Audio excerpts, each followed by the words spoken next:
ఒకటి ఏ నాలుగు ఇది 6 ఫిల్టర్లు వస్తాయి. 6 అంటే మొత్తం మనకు 10 అయిపోతుంది. 10 ఫిల్టర్లు.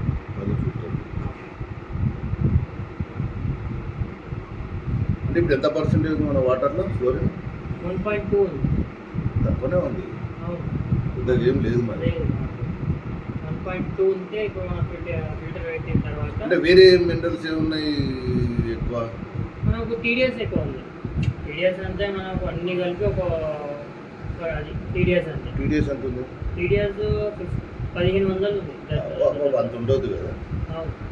యావరేజ్ ఎంత ఉంటుంది టీడీఎస్? 250. యావరేజ్ 500 బిలో 500 ఉంటుంది. అది మంజీరా వాటర్లోనే ఉంటుంది. బోర్ నీళ్ళు ఉండవు. బోర్ నీళ్ళలో ఎంత ఉంటుంది? హైలీ మనం 10 వరకు కూడా పోతుంది. టీడీఎస్ మన విజయవాడలో 10 కూడా పోయింది. మన దాంట్లో 1000 ఒకటే ఉండాలి. 1000 ఒకటి ఉండాలి. అంటే ఇప్పుడు మెగ్నీషియం ఏ भी है उसमें? మెగ్నీషియం కూడా ఉంది మనకు. అంటే ఎక్కువ ఏం లేవు. హార్డ్నెస్ కూడా నార్మల్ ఉంది. టీడీ మనకు ఫ్లోరైడ్ ఎక్కువ ఉంది. 1.2 ఉంది. ఫ్లోరైడ్ ఎక్కువ ఉంది. ఇంకొకటి ఏంటంటే మేజర్ ప్రాబ్లం ఎక్కడ వస్తుందంటే తగ్గడానికి డైరెక్ట్ బోర్ వాటర్ టెస్ట్ చేసి ఎక్కువ వస్తుంది.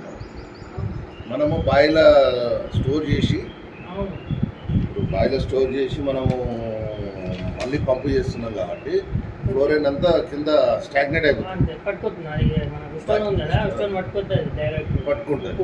అందుకే తక్కువ వచ్చింది. ఇప్పుడు మనకు డైరెక్ట్ బోర్ వాటర్ టెస్ట్ చేస్తే ఎక్కువ వస్తుంది, కంపల్సరీ ఎక్కువ వస్తుంది. అది ప్రాబ్లం, మేజర్ ప్రాబ్లం. ఇప్పుడు మనకు మేజర్ డ్రిప్స్ జామ్ కావద్దు, వాటర్ సాఫ్ట్ వెళ్ళిపోవాలి. పైపులలో ఈ సాల్ట్ వేరకపోతుంది. ఇది మన ఫిల్టర్ పెట్టిన తర్వాత సార్ మనకు చెత్త మన పైప్లో కొద్దిగా కూడా కాదు, మొత్తం ఈయన ఆగిపోతుంది. మన ఫిల్టర్లోనే ఆగిపోతుంది. ఈ ఫిల్టర్ ఎన్ని రోజులకు వస్తుంది? 2 months 1.5 months లో మనకి ఏమన్నా ప్రికాషన్ ఇస్తుందా ఇది ఫిల్టర్ జామ్ అయితే? లేకుంటే మోటార్ మీద లోడ్ పడుతుందా? పడదు అట్లా. మనం 10 ఫిల్టర్లు పెడుతున్నాం కదా. 10 ఫిల్టర్లు పెట్టాను దగ్గర 4 నెలల వరకు ఉంటుంది. ట్యాప్ మొత్తం ఫుల్ కెపాసిటీ ఫుల్ అయిపోయింది, జామ్ అయిన వరకు అంతా 4 నెలలు ఉంటుంది. మనం ఏం చేయాలి? 1.5-2 monthsకి క్లీన్ చేస్తే మనకు క్లీన్ ఉంటుంది, పెంచకుండా. క్లీనింగ్ అంటే ఏదైనా యాసిడ్ తోటి చేయాలా? మామూలు అయిపోతుంది. ఫిల్టర్ చేంజ్ చేసేస్తే అయిపోయి క్లీన్ అయిపోతుంది. ఇవి కూడా చేంజ్ చేస్తుండాలా? ఈ ఫిల్టర్స్ కూడా ఇది ఒక 2 ఫిల్టర్లు చేంజ్ చేసిన అవసరం ఉంటుంది. ఇంకా 4 ఫిల్టర్లు సంవత్సరం ఒకసారి చేంజ్ చేయాలి. కార్బన్ ఫిల్టర్ అని ఉంటుంది, అది సంవత్సరానికి ఒకసారి చేంజ్ చేసేయాలి. అది కార్బన్ మనకు ఏమంటే మంచి క్లీన్ అయిపోతుంది మనకు.